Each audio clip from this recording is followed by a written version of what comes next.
Business economics हम start कर रहे हैं आज। चैप्टर पहला हमारा है nature and scope of business economics. तो बिजनेस इकोनॉमिक्स समझने से पहले हम पहले देखते हैं इकोनॉमिक्स क्या होता है एक्चुअली। इकोनॉमिक्स में हम क्या स्टडी करते हैं? इकोनॉमिक्स में हम स्टडी करते हैं कि लोग चॉइसेस कैसे करते हैं। ठीक है, लोगों के पास डिफरेंट ऑल्टरनेटिव्स अगर अवेलेबल हैं तो उसमें से वो चूज कैसे करते हैं। ठीक है, अब ये चॉइस की प्रॉब्लम क्यों आती है? क्योंकि हमारी वांट्स पहली चीज अनलिमिटेड है। ठीक है, और उन वांट्स को जो सेटिस्फाई करने के लिए रिसोर्सेज हमें चाहिए, वो रिसोर्सेज हमारे लिमिटेड या स्केर्स हैं, यानी सफिशिएंट रिसोर्सेज हमारे पास नहीं है कि हम अपनी सारी वांट्स को सेटिस्फाई कर सकें। ठीक है, तो individual can not satisfy all of his wants because wants are unlimited, और उनके लिए जो मीन्स हैं उन वांट्स को सेटिस्फाई करने के वो लिमिटेड हैं। ठीक है, प्लस इस स्केर्सिटी के साथ साथ दूसरी प्रॉब्लम क्या है कि उन लिमिटेड मीन्स के ऑल्टरनेटिव यूजेस भी हैं। ठीक है, तो इसलिए इकोनॉमिक्स में हम स्टडी क्या करते हैं कि लोग, ठीक है, कैसे चॉइसेस करते हैं in the condition of scarcity, यानी जब वो स्केर्सिटी फेस करते हैं तो किस तरह से वो चूज करते हैं चीजों में। ठीक है, तो study of economics is based on the assumption that individuals choose the alternative which gives them the maximum satisfaction। लोग ऐसे ऑल्टरनेटिव्स का सिलेक्शन करते हैं जो उनको मैक्सिमम बेनिफिट या मैक्सिमम सेटिस्फैक्शन दे। ठीक है, तो जो इकोनॉमिक प्रॉब्लम यानी चॉइस की जो प्रॉब्लम है, it arises due to unlimited wants, scarcity of resources, और तीसरा जो फैक्टर होता है वो होता है उन रिसोर्सेज के ऑल्टरनेटिव यूजेस हैं, कोई फिक्स्ड एक यूज नहीं है। ठीक है, अगर किसी चीज का एक फिक्स्ड यूज हो तो मेरे को कोई प्रॉब्लम नहीं होगी, मुझे उसी पर्टिकुलर यूज में ही उसको अप्लाई करना होगा। बट प्रॉब्लम क्या आती है कि मुझे सिलेक्ट करना पड़ता है, मुझे चूज करना पड़ता है कि क्या यहाँ पे मैं यूज करूं उसका। ठीक है, अब इकोनॉमिक्स की ब्रांचेस, इकोनॉमिक्स को हम दो लेवल्स पे स्टडी करते हैं, एक माइक्रो लेवल पर और एक मैक्रो लेवल पर। ठीक है, माइक्रो लेवल पर क्या होता है, हम सिंगल यूनिट्स की स्टडी करते हैं। सिंगल यूनिट का मतलब हो गया एक इंडिविजुअल, एक हाउस होल्ड, एक फर्म या एक इंडस्ट्री। जबकि मैक्रो इकोनॉमिक्स में हम सारी इंडिविजुअल यूनिट्स को एक मान के, उनको एक ग्रुप की तरह हम मान लेते हैं, तो इकोनॉमी एज अ होल हम स्टडी करते हैं। ये मैक्रो इकोनॉमिक्स में हो जाएगा। ठीक है, अब बेसिक पैरामीटर क्या होता है? माइक्रो इकोनॉमिक्स में हमारी सारी स्टडी का सेंटर क्या रहता है? प्राइस। तो प्राइस यहाँ पे बेसिक पैरामीटर है। ठीक है, जबकि मैक्रो में क्या होता है? इनकम। आप देखोगे मैक्रो इकोनॉमिक्स में जो आपने पढ़ा था, तो सारा हम नेशनल इनकम, जीडीपी, इसके अराउंड हमारी सारी स्टडी कॉन्सेंट्रेटेड होती है, तो इनकम यहाँ पे बेसिक पैरामीटर हो गया। ठीक है, अब अजम्पशन क्या होती है? माइक्रो इकोनॉमिक्स में हम ये अज्यूम करके चलते हैं कि इकोनॉमी में फुल एम्प्लॉयमेंट है, यानी जितने भी रिसोर्सेज हैं सब लगे हुए हैं, कोई भी रिसोर्स खाली नहीं है।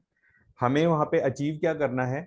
Optimum allocation. हमें सिर्फ क्या करना है? रिसोर्सेज को इस तरह से बांटना है अलग अलग एप्लीकेशंस में कि हमको मैक्सिमम प्रॉफिट मिले, यानी ऑप्टिमम एलोकेशन। ऑप्टिमम का मतलब होता है बेस्ट पॉसिबल। ठीक है, ऑप्टिमम एलोकेशन ऑफ रिसोर्सेज का मतलब हो गया बेस्ट पॉसिबल। तो कॉस्ट मिनिमाइज करना, रेवेन्यू मैक्सिमाइज करना, ये ऑप्टिमम होता है। इससे क्या होता है? प्रॉफिट आपका मैक्सिमाइज होता है।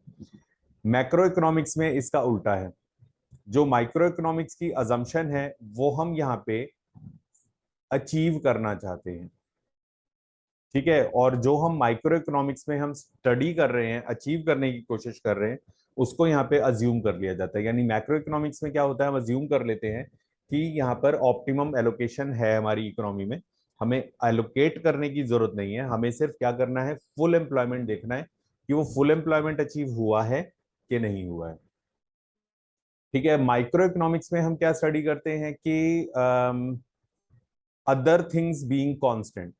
ठीक है, बाकी चीजों को हम कांस्टेंट मान के चलते हैं, इसलिए वो कंप्लीट इक्विलिब्रियम हम स्टडी नहीं कर रहे। हम क्या स्टडी कर रहे हैं? पार्शियल इक्विलिब्रियम स्टडी करते हैं। जबकि मैक्रो इकोनॉमिक्स में हम ऐसा कुछ भी अज्यूम नहीं करते कि बाकी सब चीजें कांस्टेंट है, तो इसलिए हम उसे बोल सकते हैं कि वो जनरल इक्विलिब्रियम एनालिसिस होता है। ठीक है, हम किसी चीज को कांस्टेंट रख के वहां पर नहीं देख रहे हैं। ठीक है, ये तो हो गया डिफरेंस माइक्रो और मैक्रो इकोनॉमिक्स का। इकोनॉमिक्स का नेचर, इकोनॉमिक्स को हम पॉजिटिव साइंस, नॉर्मेटिव साइंस दोनों तरीके से स्टडी करते हैं। जब हम पॉजिटिव साइंस में क्या होता है, हम फैक्ट्स को स्टेट कर रहे हैं सिंपली। ठीक है, हम यहाँ पे सिर्फ फैक्ट्स को स्टेट कर रहे हैं। ठीक है, फैक्ट्स को स्टेट करने का मतलब कि क्या है, व्हाट इज। जैसे अल्कोहल का प्रोडक्शन कितना हो रहा है इकोनॉमी के अंदर, वो हम स्टेट कर रहे हैं यहाँ पर, तो ये पॉजिटिव साइंस है। लेकिन जब हम ये एक्सप्रेस करते हैं कि ये सही है या गलत है, मतलब मोरल्स और एथिक्स की जब हम बात करते हैं इसके साथ साथ, तो ये क्या बन जाता है, नॉर्मेटिव साइंस बन जाता है कि हम जज कर रहे हैं कि अल्कोहल का इतना प्रोडक्शन हो रहा है जो कि इकोनॉमी की हेल्थ के लिए अच्छा नहीं है। ठीक है, तो ये हो जाएगा आपका नॉर्मेटिव साइंस। इसमें हम क्या बता रहे हैं, व्हाट शुड बी। यहाँ पर हमारा डिस्कशन क्या होता है, व्हाट इज क्या है, और यहाँ पे हमारा डिस्कशन होता है व्हाट शुड बी और व्हाट शुड नॉट बी। ठीक है, नॉर्मेटिव साइंस में। क्लियर। तो एक पॉजिटिव साइंस में हम क्या पढ़ रहे हैं, व्हाट इज, किस पे बेस्ड होता है सारा ये, सिर्फ कॉज और इफेक्ट। ठीक है, फैक्ट्स का कॉज क्या है, इफेक्ट क्या है, क्यों हुआ, क्या हुआ, ये चीज। ठीक है, नॉर्मेटिव साइंस में क्या हम पढ़ रहे हैं, व्हाट शुड बी और व्हाट शुड नॉट बी। यहाँ पर हम क्या कर रहे हैं, एथिक्स, मॉरल्स, वैल्यूज, इनकी हम बात करते हैं। ठीक है, तो positive science deals with actual और रियलिस्टिक सिचुएशन। ठीक है, और इकोनॉमिक प्रॉब्लम को हम सॉल्व कैसे कर सकते हैं। ठीक है, वो कैसे सॉल्व हो रही है। ठीक है, नॉर्मेटिव साइंस में हम क्या स्टडी करते हैं, आइडियल सिचुएशन क्या है और इकोनॉमी कैसे इस आइडियल सिचुएशन को अचीव कर सकती है, अटेन कर सकती है। ठीक है, तो ये तो हमारा हो गया जनरल इकोनॉमिक्स के बारे में स्टडी जो हमारी थी। ठीक है, अब हम आ जाते हैं बिजनेस इकोनॉमिक्स पर। बिजनेस इकोनॉमिक्स आपका अप्लाइड इकोनॉमिक्स है। कोई भी सब्जेक्ट अप्लाइड सब्जेक्ट कब होता है, जब आप किसी पर्टिकुलर सिचुएशन में उस सब्जेक्ट का यूज कर रहे हो। ठीक है, तो यहां पर हम क्या कर रहे हैं, business economics deals with application of economic theory and methods to the analysis of decision making problems faced by business firms. तो बिजनेस फर्म्स जो अपनी प्रॉब्लम्स को सॉल्व करने के लिए जो भी एनालिसिस करती है, उस एनालिसिस में हम इकोनॉमिक्स का जहां यूज करते हैं वो कहलाएगा बिजनेस इकोनॉमिक्स। ठीक है, तो बिजनेस इकोनॉमिक्स का जो सारा एम्फेसिस या फोकस किसके ऊपर है, मैनेजरियल डिसीजन मेकिंग पे, rather than on predicting the equilibrium position of an industry. तो हम यहाँ पे इंडस्ट्री की इक्विलिब्रियम पोजीशन के बारे में बात नहीं कर रहे हैं, हम ये बात कर रहे हैं कि मैनेजर्स को डिसीजन मेकिंग में किस तरह से असिस्ट कर सकता है इकोनॉमिक्स। ठीक है, तो क्या क्या बिजनेस डिसीजंस होते हैं, शॉर्ट रन, लॉन्ग रन, दोनों तरह के डिसीजंस होते हैं। शॉर्ट रन में डिसीजन क्या लेना है, प्राइस और आउटपुट। आउटपुट कितना हमें प्रोड्यूस करना है, प्राइस कितना रखा जाएगा। ठीक है,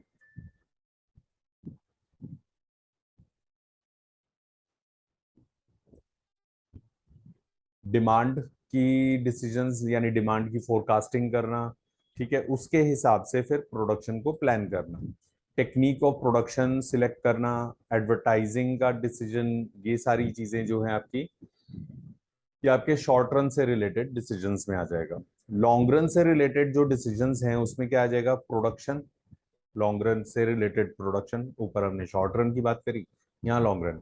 उसके अलावा जो इन्वेस्टमेंट होती है, जैसे फिक्स्ड असेट्स हमें परचेज करें, तो वो लॉन्ग रन प्रॉफिटेबिलिटी को अफेक्ट करते हैं, तो उसके जो डिसीजंस हो जाएंगे ये लॉन्ग रन से रिलेटेड डिसीजंस हो जाएंगे।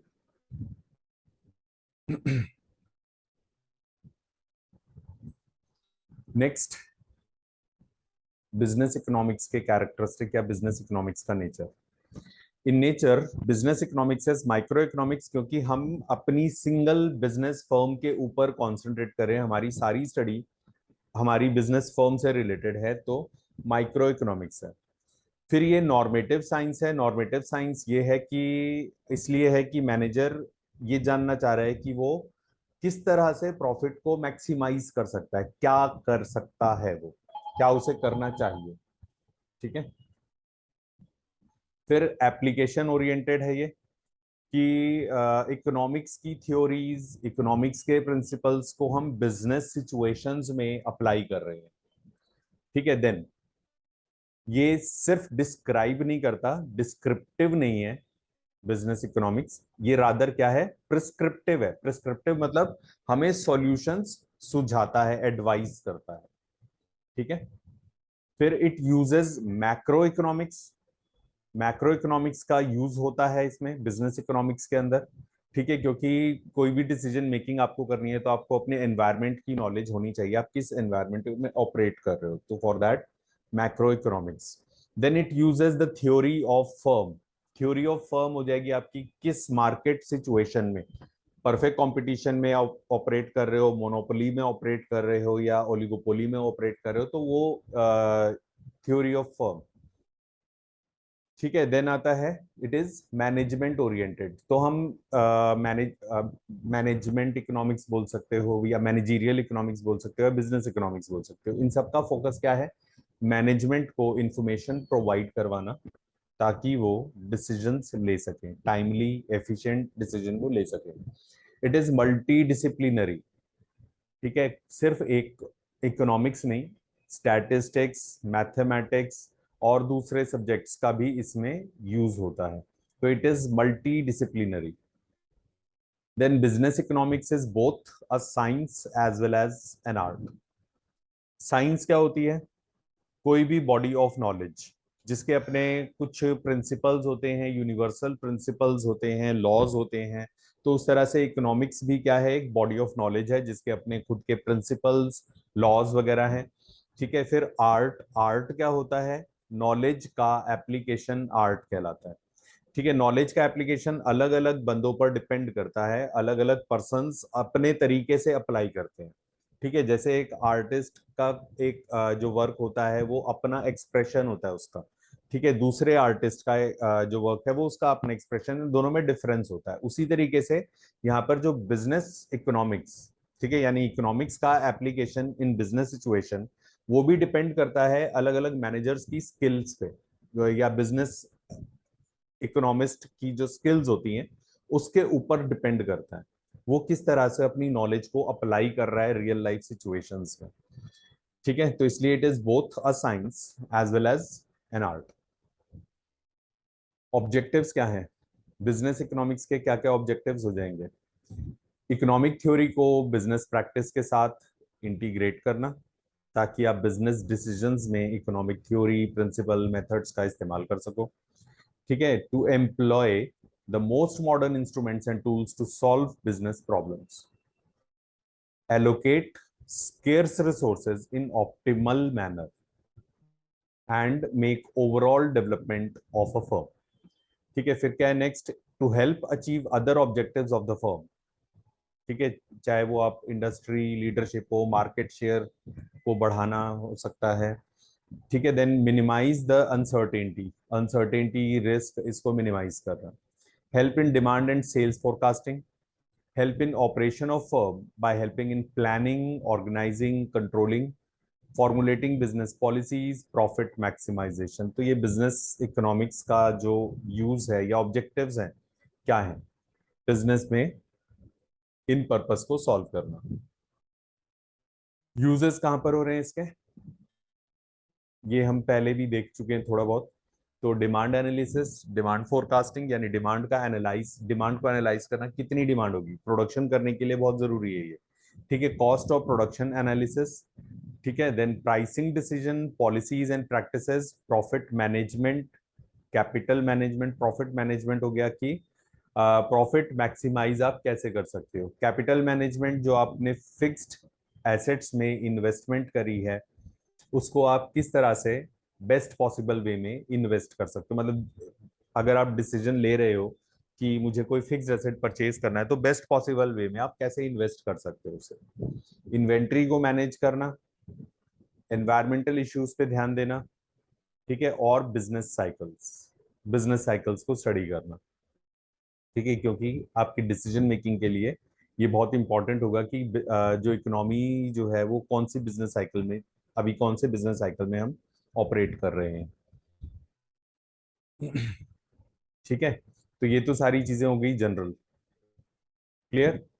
अब इस चैप्टर में जो मेन दो पार्ट्स हैं, सबसे इंपॉर्टेंट जो दो पार्ट्स हैं, वो एक तो हो जाएगा आपका alternative objectives of business firms. ठीक है, एक बिजनेस फर्म का प्रॉफिट मैक्सिमाइजेशन तो मेन ऑब्जेक्टिव होता ही होता है, उसके अलावा और क्या ऑल्टरनेटिव ऑब्जेक्टिव्स होते हैं।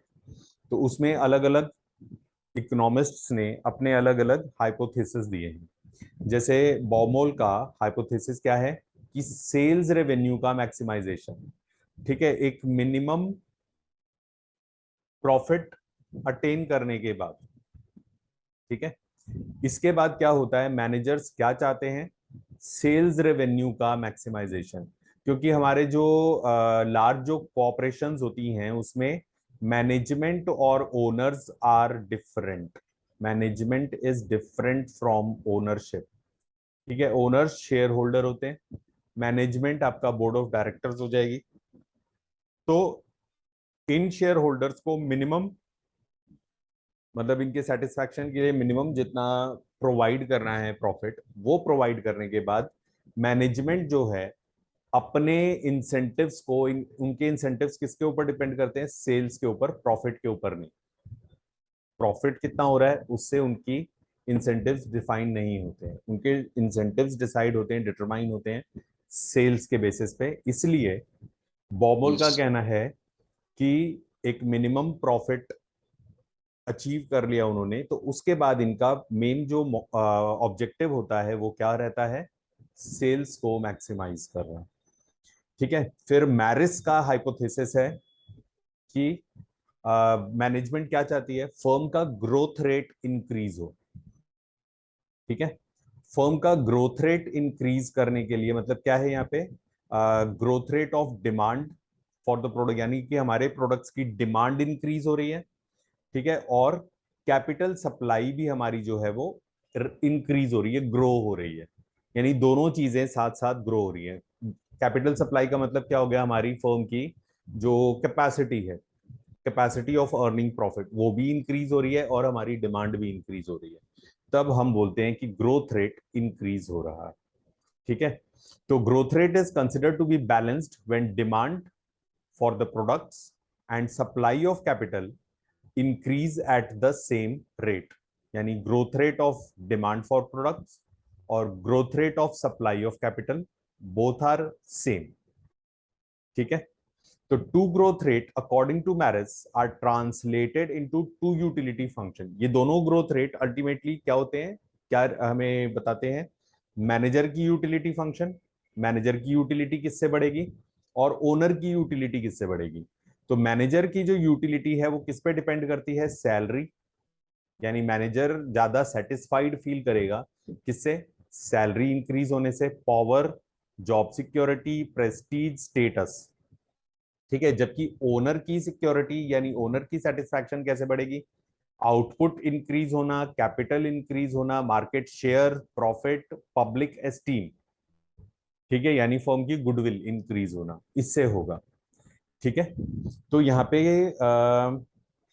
by maximization of these variables managers maximize both their utility and that of owners। ठीक है, मैनेजर ऐसा कैसे कर सकते हैं, because most of the variable such as salaries, status, job security, power, जो उनकी अपनी यूटिलिटी फंक्शन है और जो ओनर की जो यूटिलिटी फंक्शन है, ठीक है, दोनों ही किससे कोरिलेटेड है, फर्म की ग्रोथ रेट से। ठीक है, ओनर्स चाहते हैं कि डिमांड बढ़े, फर्म की गुडविल बढ़े, उनकी प्रॉफिट मैक्सिमाइज हो, प्रॉफिट का रेट बढ़े। ठीक है, और मैनेजर्स क्या चाहते हैं, उनकी सैलरी, उनका स्टेटस, उनकी पावर, ये सब इंक्रीज हो। तो ये कैसे होगा, जब फर्म ग्रो करेगी। तो अल्टीमेटली एम क्या है, यहाँ पे क्या एम फॉलो कर रहे हैं ये, फर्म का ग्रोथ रेट इंक्रीज करना। ठीक है, अब विलियमसन का हाइपोथेसिस क्या कहता है कि मैनेजर्स जो है अपनी मैनेजरियल यूटिलिटी फंक्शन को मैक्सिमाइज करना चाहते हैं। ठीक है, यानी कि उन्होंने क्या करा, शेयर होल्डर्स को सेटिस्फाई करने के लिए, क्योंकि अल्टीमेटली शेयर होल्डर ने पैसा लगा रखा है, उनका सेटिस्फैक्शन बहुत इंपॉर्टेंट है। तो उनके सेटिस्फैक्शन के बाद, उनको सेटिस्फाई करने के बाद वो क्या चाहते हैं, मैनेजर्स, वो अपनी यूटिलिटी फंक्शन को इंक्रीज करना चाहते हैं। और विलियमसन के अकॉर्डिंगली उनकी यूटिलिटी फंक्शन में क्या क्या तीन इंपॉर्टेंट चीजें हैं। एडिशनल एक्सपेंडिचर ऑन स्टाफ, यानी अपने अंडर और स्टाफ, अपने असिस्टेंट्स, ताकि इनका वर्कलोड कम हो, इनको असिस्टेंस मिले, ठीक है, ये चीज। फिर मैनेजरियल इमोल्यूमेंट्स, उनके इंसेंटिव्स वगैरह हो गए। और डिस्क्रिशनरी इन्वेस्टमेंट। डिस्क्रिशनरी इन्वेस्टमेंट क्या होती है, वो इन्वेस्टमेंट जो मैनेजर अपनी डिसीजन से ले सकता है, फ्री है जिसको लेने के लिए वो, ठीक है। तो एक्सपेंशन ऑफ स्टाफ आपको समझ आ गया, मैनेजरियल इमोल्यूमेंट्स आपको समझ आ गए, ठीक है। डिस्क्रिशनरी इन्वेस्टमेंट क्या हो जाएगी, managerial utility depends on discretion of manager to undertake investment beyond those required for normal operation, यानी नॉर्मली जितनी चाहिए होती है उसके बियॉन्ड, ठीक है, डिस इन्वेस्ट करने का डिसीजन लेना। तो manager is in a position to invest in advance technology and modern plants, modern होना चाहिए। सच इन्वेस्टमेंट मे और may not be economically efficient. These investment may be undertaken for the self satisfaction of the manager, क्योंकि manager को लग रहा है कि ये एडवांस टेक्नोलॉजी लेनी चाहिए, ठीक है, हमें अडॉप्ट करनी चाहिए, तो वो डिस्क्रिशनरी पावर, ठीक है, उसका यूज करना है यहाँ पे। क्लियर है ये तीनों? यस हमने सर। तीन स्टडी करे हैं अभी, बॉमोल का हमने हाइपोथेसिस, फिर मैरिस का हाइपोथेसिस और विलियमसन का हाइपोथेसिस। विलियमसन। इसके अलावा साइमन की सेटिस्फाइसिंग थ्योरी। साइमन के अकॉर्डिंगली, हर्बर्ट साइमन के अकॉर्डिंगली क्या है कि पास्ट जो हो चुका हम उसको अफेक्ट नहीं कर सकते, फ्यूचर अनसर्टेन है, मतलब हम सिर्फ अजम्पशंस के ऊपर काम कर सकते हैं, हमें सर्टेनिटी के साथ नहीं पता फ्यूचर में क्या होना है, ठीक है। प्रेजेंट में हमारी जो कॉग्निटिव एबिलिटीज होती हैं, मतलब हमारी जो सेंसेस होती हैं, जो हमारे इंटेलेक्ट होता है, ठीक है, वो लिमिटेड है, हम हर चीज को स्टडी नहीं कर सकते। क्लियर, हमसे कहीं ना कुछ छूट जाएगा, हो सकता है कुछ गलत हम अज्यूम कर लेंगे। तो ऐसी सिचुएशन में आप मैक्सिमम प्रॉफिट नहीं अचीव कर सकते। आप क्या अचीव कर सकते हो, सेटिस्फैक्टरी। तो इन सारी लिमिटेशंस के साथ हम क्या अचीव कर सकते हैं, एक सेटिस्फैक्टरी प्रॉफिट हम अचीव कर सकते हैं, ठीक है। उसको साइमन ने क्या बोला है, सेटिस्फाइसिंग। साइमन ने उसको नाम दिया है सेटिस्फाइसिंग। तो ये सेटिस्फाइसिंग थ्योरी है, ये साइमन की सेटिस्फाइसिंग थ्योरी। क्लियर? Okay sir.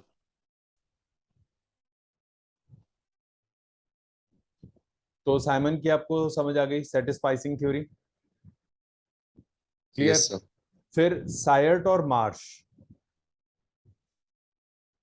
इन्होंने भी सिमिलर थ्योरी दी है, बट इसके साथ साथ, मतलब जो साइमन ने जो पॉइंट्स दिए कि ये अनसर्टेनिटी है, प्रेजेंट में हमारी जो इंटेलेक्चुअल कैपेबिलिटीज हैं वो भी लिमिटेड होती है, इसके साथ साथ इन्होंने क्या बोला है, सायर्ट और मार्श ने क्या ऐड किया है कि इन अनसर्टेनिटीज को डील करने के साथ साथ मैनेजर्स को एक वैरायटी ऑफ ग्रुप्स को सेटिस्फाई करना है, उनके साथ डील कर रहे हैं, ठीक है। जैसे जो लेबरर्स हैं, शेयर होल्डर्स हैं, कस्टमर्स हैं, फाइनेंशियर हैं, इनपुट सप्लायर्स हैं, ये सारे लोग हैं, इन सबको सेटिस्फाई करना है, ठीक है। तो ये सबके क्या होते हैं, कॉन्फ्लिक्टिंग इंटरेस्ट होते हैं, ठीक है। शेयर होल्डर्स या ओनर्स क्या चाहते हैं, प्रॉफिट मैक्सिमाइज हो। लेबरर या वर्कर या एम्प्लॉइज क्या चाहते हैं, उनकी सैलरी इंक्रीज हो, बोनस इंक्रीज हो। तो दोनों एक साथ नहीं हो सकते, ठीक है, कि कहीं आप अगर एक्सपेंसेस बढ़ाओगे in the form of salary तो आपका प्रॉफिट रिड्यूस होगा। तो दोनों के कॉन्फ्लिक्टिंग इंटरेस्ट है। तो यहाँ पर मैनेजर की रिस्पॉन्सिबिलिटी हो जाती है कि इन सबको सेटिस्फाई करे, ठीक है। तो वो वाला सेटिस्फाइंग बिहेवियर, ठीक है। तो वो अनसर्टेनिटी वाला जो है आपका साइमन का, प्लस जो सारे डिफरेंट ग्रुप्स हैं उन सबको सेटिस्फाई करना, ठीक है, ये यहां पर सेटिस्फाइंग बिहेवियर बोला गया है। क्लियर, सायट और मार्श के अकॉर्डिंगली। तो सायट और मार्श का जो हाइपोथेसिस है उसी का एक्सटेंशन है, साइमन के हाइपोथेसिस का ही एक एक्सटेंशन है ये। ठीक है, फिर रॉथस्चाइल्ड ने क्या हाइपोथेसिस दिया है, लॉन्ग रन सर्वाइवल। ये बिजनेस फर्म का ऑल्टरनेटिव ऑब्जेक्टिव होता है अपार्ट फ्रॉम प्रॉफिट मैक्सिमाइजेशन। ठीक है, तो लॉन्ग रन में सरवाइव करना और मार्केट शेयर को इंक्रीज करना, ये रॉथस्चाइल्ड के अकॉर्डिंगली हाइपोथेसिस है। क्लियर है, तो ये 6 हाइपोथेसिस आपको करने हैं ऑल्टरनेटिव ऑब्जेक्टिव्स के। फिर हम आ जाते हैं थ्योरी ऑफ प्रॉफिट। Yes. ठीक है, ये हमारा लास्ट टॉपिक होगा, थ्योरी ऑफ प्रॉफिट। अब थ्योरी ऑफ प्रॉफिट में क्या क्या थ्योरीज हैं, प्रॉफिट को लेके क्या क्या थ्योरीज बनाई गई हैं, वॉकर का क्या व्यू है थ्योरी के प्रॉफिट के लिए। जैसे रेंट, रेंट क्या होती है, डिफरेंशियल रेंट होता है। वो किसके ऊपर डिपेंड करता है, लैंड की प्रोडक्शन कैपेबिलिटी के ऊपर डिपेंड करता है। तो suppose same plot of land है, एरिया में सेम है, एक लैंड ए ज्यादा रेंट कमांड कर रहा है जबकि लैंड बी का रेंट कम है। वाई, बिकॉज ये ज्यादा प्रोडक्टिव है और ये कम प्रोडक्टिव है। ठीक है, तो उसी तरीके से जो एंटरप्रेन्योर है उसकी भी डिफरेंशियल एबिलिटी, वो उसका प्रॉफिट होती है। ठीक है, बाकी एंटरप्रेन्योर से कैसे वो डिफरेंट है, कितना वो डिफरेंशियल इनकम वो अर्न कर सकता है, उसके ऊपर डिपेंड करता है रेंट। ठीक है, तो according to him profit is regarded as a rent of differential ability that an entrepreneur may possess over the others. ठीक है, तो ये रेंट थ्योरी हो जाएगी प्रॉफिट की अकॉर्डिंग टू वॉकर। टॉसिग और डेवनपोर्ट ने क्या थ्योरी दी है प्रॉफिट की, वेज थ्योरी। वेज थ्योरी का मतलब क्या है, profits are regarded simply as wages, they accrue to the entrepreneur on account of his special ability, क्योंकि वो भी प्रोडक्शन प्रोसेस में कुछ कंट्रीब्यूट कर रहा है तो उसकी लेबर हो गई वो। ठीक है, they have argued that there is very close similarity between a labourer and entrepreneur, just as labourers receive wages. ठीक है, similarly entrepreneurs receive profit for their service. ठीक है, तो वेज थ्योरी ऑफ प्रॉफिट ये कहता है। ठीक है, दोनों थ्योरीज में डिफरेंस समझ आ गया आपको। वॉकर की जो थ्योरी है वो डिफरेंशियल एबिलिटी के ऊपर डिपेंड कर रही है। ठीक है, कि एक एंटरप्रेन्योर में डिफरेंशियल एबिलिटी है, ठीक है, वो बाकियों से बेटर है इसलिए वो प्रॉफिट अर्न कर रहा है। ठीक है, टॉसिग और डेवनपोर्ट की जो थ्योरी है वो ये कहती है कि जैसे लेबरर अर्न करता है अपनी वेजेस, उसी तरीके से एंटरप्रेन्योर का रिवॉर्ड है उसको जो प्रॉफिट मिल रहा है। ठीक है, फिर क्लार्क, क्लार्क की थ्योरी कहती है कि प्रॉफिट डायनेमिक इकोनॉमी में, डायनेमिक एनवायरनमेंट में ही अर्न कर सकते हो आप। ठीक है, स्टैटिक एनवायरनमेंट में प्रॉफिट नहीं अर्न कर सकते। तो static economy is one in which things do not change significantly और रिमेन अनचेंज्ड। ठीक है, तो देयरफॉर कोई अनसर्टेनिटी, कोई रिस्क नहीं है यहाँ पर इस तरह की इकोनॉमी के अंदर, तो इसलिए प्रॉफिट नहीं बोलेंगे उसको। तो dynamic economy is characterised by general change such as an increase in population, improvement in production technique etcetera etcetera. ठीक है, तो the major function of entrepreneur is to work in a dynamic economy to take the advantage of these changes. ठीक है, static economy में ऐसे कोई changes नहीं हो रहे, सबके पास सेम अपॉर्चुनिटी है। ठीक है, तो वहां पर वो अपनी रिवॉर्ड अर्न कर रहे हैं। तो लेकिन प्रॉफिट को स्पेसिफिकली उसने क्या बोला है, क्योंकि डायनेमिक इकोनॉमी में चेंजेस आ रहे हैं, उन चेंजेस को कोई एंटरप्रेन्योर ज्यादा बेटर तरीके से उस अपॉर्चुनिटी का यूज कर सकता है, कोई नहीं कर पाता उसको। ठीक है, तो इसलिए उसको हम बोलेंगे प्रॉफिट। तो Clark believe that those entrepreneur who successfully take the advantage of these changes make the pure profit which is addition to the normal profit। ठीक है, तो नॉर्मल प्रॉफिट तो सभी अर्न कर रहे हैं। ठीक है, फिर हॉलीज रिस्क थ्योरी। ठीक है, क्लार्क ने डायनेमिक एनवायरनमेंट का रीजन बताया प्रॉफिट के लिए, हॉले ने बोला है रिस्क थ्योरी। ठीक है, risk theory Hawley believed that those who have the risk taking ability have a sound claim on the reward, जिसको हम profit बोलेंगे. तो profit is the price that society pays to assume business risk. ठीक है, profit में क्या है, दो पार्ट्स होते हैं. First part representing compensation for actuarial loss suffered due to several classes of risk assumed by the entrepreneur. दूसरा part है आपका inducement to bear the consequences due to exposure to risk in entrepreneurial adventure. Actuarial loss क्या होता है आपका, actuarial आप insurance से आप कर सकते हो कि मतलब जिसको आप कैलकुलेट करते हो. ठीक है, एक्चुरीज का काम, या एक्चुरियल का मतलब क्या हो जाएगा कि रिस्क को कैलकुलेट करना. ठीक है, इंश्योरेंस में जो प्रीमियम पे किया जाता है, ठीक है, मेडिकल इंश्योरेंस हो गया या लाइफ इंश्योरेंस हो गया, उस पर जो प्रीमियम कैलकुलेट किया जाता है वो एक्चुरीज जो है वो कैलकुलेट करते हैं. तो एक्चुरियल जॉब होता है वो. ठीक है, वो सारी चीजें कंसिडर करते हैं, क्या क्या रिस्क हैं, क्या क्या फैक्टर्स हो सकते हैं, ठीक है, कितने लोग कंट्रीब्यूट कर रहे हैं, तो उसके बेसिस पे वो प्रीमियम का कैलकुलेशन करते हैं. तो Hawley's risk theory of profit is based on the assumption that profits arise from the factor ownership as long as ownership involves risk. ठीक है, तो profit are a result of assuming risk. ठीक है, he believe that entrepreneur must assume risk to qualify for additional rewards, यानी profit. Normal profits को वो reward नहीं बोल रहा, प्रॉफिट कंसिडर नहीं किया जा रहा. ठीक है, इसका मतलब ये है कि अभी तक जितनी भी थ्योरीज में आपने देखा है, अभी तक नॉर्मल प्रॉफिट को प्रॉफिट नहीं कंसिडर किया जा रहा. नॉर्मल प्रॉफिट से ओवर एंड अबव कितना वो अर्न कर रहा है, हम उसको काउंट कर रहे हैं. ठीक है, if he avoids risk by insuring against it, then it would cease to be an entrepreneur. He would cease to be an entrepreneur and would not be entitled to profits. ठीक है, तो यानी यहां पे क्या बोल रहा है वो, नॉन इंश्योरेबल रिस्क. समझ आया? ऐसे रिस्क जिसका इंश्योरेंस पॉसिबल नहीं है, उन रिस्क को अज्यूम करना. ठीक है, उसके कारण ओके. उसके कारण जो वो प्रॉफिट अर्न कर रहा है, that is profit according to Hawley. ठीक है, नाइट की भी सिमिलर कुछ थ्योरी है.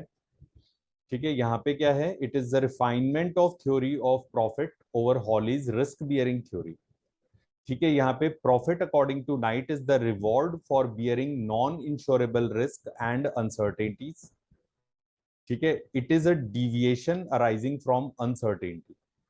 Knight had made a clear distinction between the risk and uncertainty.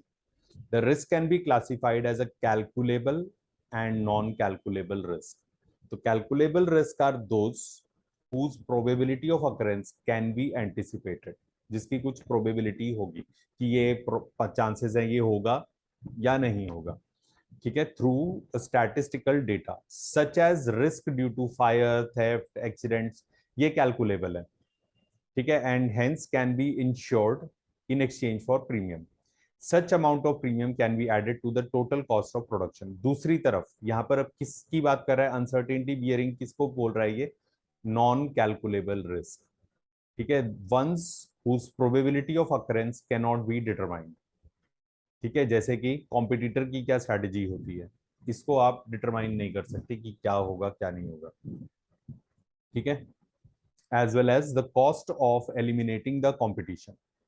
ठीक है, तो thus risk element of such events is not insurable. This incalculable area of risk is uncertainty. ठीक है, तो इंश्योरेंस यहां पे इसने क्या बोला था, अनइंश्योर्ड. ठीक है, यहां पे ये क्या कह रहा है, वो रिस्क अनइंश्योर्ड रिस्क में भी ऐसी हो सकती है जिसकी प्रोबेबिलिटी आप बता सकते हो, दूसरी ऐसी हो सकती है जिसकी आप प्रोबेबिलिटी भी नहीं बता सकते. तो अनइंश्योर्ड और incalculable. Clear? Yes sir. Night ने उसमें एक और टर्म ऐड कर दिया, अनइंश्योर्ड प्लस इनकैलकुलेबल. ठीक है, शम्पीटर. शम्पीटर का तो नाम जहां पे भी आएगा आप उसके साथ कि कुछ नया बनाना, कुछ नया बनाने की एबिलिटी उसको प्रॉफिट दिलवाती है एंटरप्रेन्योर को. तो इनोवेशन थ्योरी, सिंपल. ठीक है, फिर आती है मार्क्स की socialist theory of profit. Marx की थ्योरी के अकॉर्डिंगली मार्क्स तुम्हें पता है मार्क्स कौन थे? Karl Marx. Karl Marx was a socialist. ठीक है, इनकी बुक है दास कैपिटल, जर्मन बुक है, जर्मन में नाम है दास कैपिटल। ठीक है, ये था कम्युनिस्ट या सोशलिस्ट। तुम्हें मालूम है क्या है उनकी फिलॉसफी या उनकी आइडियोलॉजी क्या है? कि कोई कैपिटलिस्ट के हाथ में कोई प्रॉपर्टी नहीं होनी चाहिए, कोई प्राइवेट प्रॉपर्टी नहीं होनी चाहिए, जो भी प्रॉपर्टी है वो सारी गवर्नमेंट के पास होनी चाहिए। गवर्नमेंट कौन है? लोग। ठीक है, यानी डायरेक्ट लेबरर, फार्मर्स, इनके हाथ में सारा लैंड, फैक्ट्रीज वगैरह ये सब इनके हाथ में होना चाहिए। क्लियर? ये कहना है मार्क्स का। तो यहाँ पे according to this theory the value of product is determined by the units of labour involved in its production. The labor is not paid wage equal to its marginal productivity in a capitalist economy and workers are exploited. तो इनका ये क्या है view कि capitalist economy में workers का exploitation होता है। ठीक है, उनको उतनी वेज नहीं मिलती जितना वो काम करते हैं, जितनी उनकी मार्जिनल प्रोडक्टिविटी है। ठीक है, तो ये जो सरप्लस वैल्यू है, ठीक है, इसके वजह से क्या होता है, एंटरप्रेन्योर को सरप्लस वैल्यू मिलती है, क्योंकि जितना लेबरर को देना चाहिए उतना वो लेबरर को नहीं दे रहा। तो जितनी उसकी प्रोडक्टिविटी है उसका थोड़ा पार्ट उसको दे रहा है, बाकी पार्ट वो अपने पास रख रहा है। वो जो सरप्लस है that is profit. The main cause of emergence of profit is exploitation of workers by capitalist. ठीक है, जिसको लीगलाइज्ड रॉबरी कार्ल मार्क्स ने बोला है। ठीक है, सर कैपिटलिस्ट इकोनॉमी मतलब सर? कैपिटलिस्ट इकोनॉमी होता है जहां पर प्राइवेट प्रॉपर्टी रखी जा सकती है। कैपिटलिस्ट यानी एंटरप्रेन्योर्स हैं प्राइवेट, वो अपना बिजनेस सेटअप कर सकते हैं। यानी हमारी जो इकोनॉमी है, हमारी तो मिक्स टाइप ऑफ इकोनॉमी है ना, हम यहाँ पर कैपिटलिज्म और सोशलिज्म दोनों सोशलिज्म। को लेकर चल रहे हैं। कैपिटलिज्म का मतलब हो गया कि हम एज इंडिविजुअल हमारे पास हम कोई भी अपना बिजनेस राइट। यूनिट स्टार्ट कर सकते हैं, प्राइवेट अच्छा। प्रॉपर्टी ओन कर सकते हैं, फैक्ट्रीज, ठीक है, ये सब हम बिजनेस एस्टैब्लिशमेंट्स हम ओन कर सकते हैं। दूसरी तरफ गवर्नमेंट जो है वो सोशलिस्ट, उसके एजेंडा के अकॉर्डिंगली गवर्नमेंट कंपनीज जो हैं वो सोशलिस्ट इकोनॉमी का पार्ट हो जाती है। तो हमारे यहाँ पे मिक्स्ड इकोनॉमी है, तो प्राइवेट भी है यहाँ पे और ओके। गवर्नमेंट सेक्टर भी है। गवर्नमेंट भी है। ठीक है ना? Yes sir, okay. क्लियर? फिर ओके आता सर। है marginal productivity theory. Marginal productivity theory is contribution of Edgeworth, Chapman, Stigler, Stonier and Hay। ठीक है, इन्होंने क्या एक्सप्लेन करा है? Determination of profit on the basis of marginal productivity of entrepreneur as other factors of production are rewarded on the basis of their marginal productivity। ठीक है, तो entrepreneur का जो है रिवॉर्ड किसके ऊपर डिपेंड कर रहा है? मार्जिनल प्रोडक्टिविटी के ऊपर उसकी। ठीक है, जैसे दूसरे फैक्टर्स का जो रिवॉर्ड है वो उनकी मार्जिनल प्रोडक्टिविटी के ऊपर डिपेंड करते हैं। तो demand of a factor of production is determined bye marginal productivity of the factor. ठीक है, demand for an entrepreneur is based on it's marginal productivity while its supply depend on opportunity cost और transfer earning. ये तुमने MCom में जो मैंने factor pricing का बताया था चैप्टर, उसमें आपने पढ़ा था ये। ठीक है, marginal yes sir. Productivity theory पढ़ी थी ना, कि हम यस कैसे सर। फैक्टर का प्राइस डिटरमाइन करते हैं। ठीक है, तो वो आ जाएगा। तो यहाँ पर मार्जिनल प्रोडक्टिविटी थ्योरी ये आ जाएगी। Then modern theory of profit जो है वो सिंपली क्या कहती है कि एक एंटरप्रेन्योर को रिवॉर्ड क्या मिलेगा, उसका रिवॉर्ड क्या होगा वो डिपेंड करता है उसकी डिमांड और उसकी सप्लाई पे।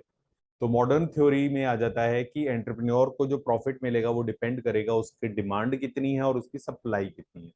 ठीक है, जैसे हर एक फैक्टर का हम प्राइस डिटरमाइन करते हैं उसकी डिमांड और सप्लाई के बेसिस पर। ठीक है, तो ये ओके सर। आपका मॉडर्न थ्योरी हो गया। ये चैप्टर था आपका।